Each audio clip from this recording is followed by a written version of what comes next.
week 9 of the fantasy football season. Here's a few tight ends I have as sleepers this week. The first tight end, Colston Loveland of the Chicago Bears. So Loveland, he was a high draft pick in the NFL draft. He went over Tyler Warren, which obviously, as of now, in their first season, looks like a mistake, where he went 10th overall and Warren 14th overall. But right now, if it's any time for him to break out, he's Colston Loveland. It will be in the upcoming weeks. This whole team's banged up. A lot of guys have missed practice early in the week. DJ Moore, Luther Burden, Rome Odunze all missed practice to start the week for the Chicago Bear team. And we'll see as the week goes on if these guys are going to play in the game. And Loveland last week with Cole Kmet out, who was limited to start the week with a back injury.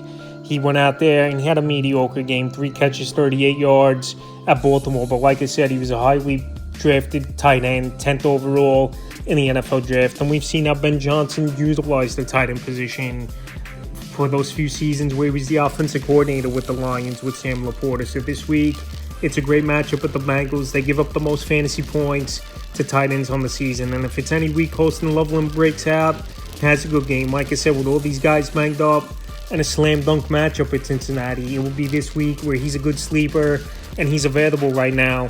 77% of fantasy leagues. Next tight end, A.J. Bonner of the Seattle Seahawks. A.J. Bonner, he's been on the sleeper list a lot this season, out there in 91% of fantasy leagues, and arguably he's been number 2 consistent target all season long in this offense over Cooper Kupp in the passing game for the Seattle Seahawks. Week 4 at Arizona, 3 catches, 32 yards, a touchdown. Week 5 versus Tampa Bay, 7 catches, 53 yards, 2 touchdowns.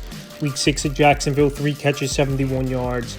And Week 7 versus Houston, only a catch, 7 yards, which was a bad game for him. So I know he's a touchdown-dependent tight end. Also, I know as well he don't get a lot of targets as A.J. Bonner, but he's made the most of his limited opportunities, and he's a guy that's had some big games this season. So Week 9, a good matchup at the Commanders.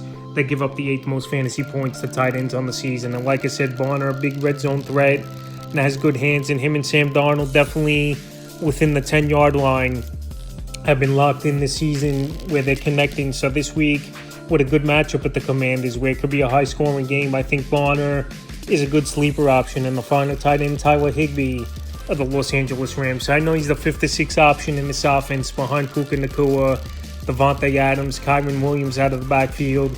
Even other receivers like Jordan Whittington, he gets in the mix at times as well. And Higbee, he really hasn't done much this season, but I'm just going off a good matchup versus a bad New Orleans Saints team.